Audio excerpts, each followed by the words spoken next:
DA নিয়ে আবারও খুব গুরুত্বপূর্ণ আপডেট। তো ভিডিওটি ১ সেকেন্ডের জন্য স্কিপ করবেন না, পুরোটা দেখবেন।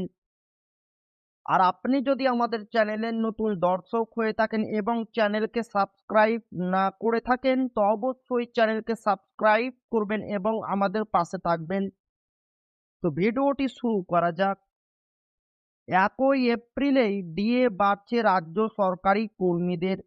তবু কেন্দ্রের থেকে ৩৫% কম। সুপ্রিমে ফের পিছল শুনানি।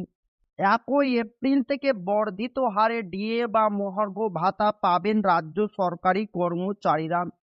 চলতি বছরের রাজ্য বাজেটে সরকারি কর্মীদের ৪% ডিএ বাড়ানোর কথা ঘোষণা করেছিলেন মুখ্যমন্ত্রী মমতা বন্দ্যোপাধ্যায়।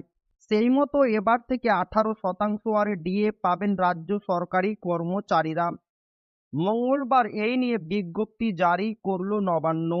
সরকারি কর্মীদের ডিএর পাশাপাশি পেনশনভোগীরাও ১৮% হারে ডিআর পাবেন। রাজ্য সরকারের অধীনস্থ শিক্ষক ও অশিক্ষক কর্মী, সরকারি বিভিন্ন অফিসের কর্মী থেকে শুরু করে পঞ্চায়েত ও পৌরসভার কর্মী ও কর্পোরেশনের কর্মীরা ১ই এপ্রিল থেকে বর্ধিত হারে মহার্ঘ ভাতা পাবেন। যদিও কেন্দ্রের সঙ্গে ডিএর ফারাক থেকে যাবে ৩৫%। গত ১২ই ফেব্রুয়ারি রাজ্য বাজেটে ডিএ ৪% বৃদ্ধির কথা ঘোষণা করেন রাজ্যের অর্থমন্ত্রী চন্দ্রিমা ভট্টাচার্য। এর আগে ১৪% হারে ডিএ পেতেন রাজ্য সরকারি কর্মচারীরা।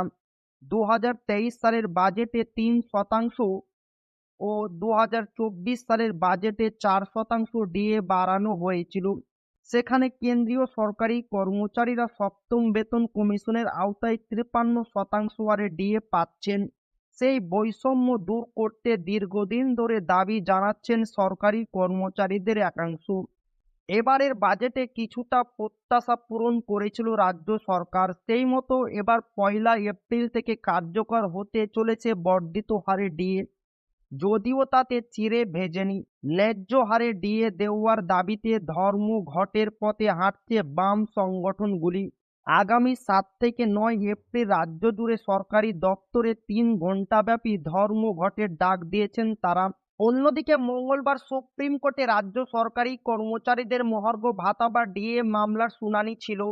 যদিও সেই শুনানি পিছিয়ে গেল এদিন। আগামী এপ্রিলে শুনানি হবে বলে জানা গিয়েছে। নতুন বেঞ্চে গিয়েছে ওই মামলা। এর আগে বিচারপতি হৃষিকেশ রায়ের বেঞ্চে ডিএ মামলা ছিল। শুনানি শেষ হওয়ার আগেই ওই বিচারপতি অবসর নেন।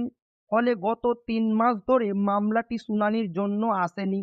বর্তমানে বিচারপতি সঞ্জয় কারোল এবং বিচারপতি মনোজ মিশ্রের বেঞ্চে মামলা ওঠে। প্রসঙ্গত, কেন্দ্রীয় হারে রাজ্য সরকারি কর্মচারীদের ডিএ দেওয়ার রায় দেয় কলকাতা হাইকোর্ট। ওই রায়কে চ্যালেঞ্জ করে সুপ্রিম কোর্টে যায় রাজ্য। ২০২২ সালের ডিসেম্বর মাসে শীর্ষ আদালতে রাজ্য আবেদন জানায়। ২.৫ বছর কাটতে চললেও মামলার শুনানি এখনো হয়নি। তো এই ছিল ডিএ নিয়ে খুব গুরুত্বপূর্ণ আপডেট যা আপনাদের মাঝে শেয়ার করলাম। তো ভিডিওটি ভালো লাগলে অবশ্যই আপনার বন্ধুদের শেয়ার করবেন যাতে তাদের উপকার হয়। আর আপনি যদি এখনো আমাদের চ্যানেলকে সাবস্ক্রাইব না করে থাকেন তো অবশ্যই চ্যানেলকে সাবস্ক্রাইব করবেন এবং আমাদের পাশে থাকবেন।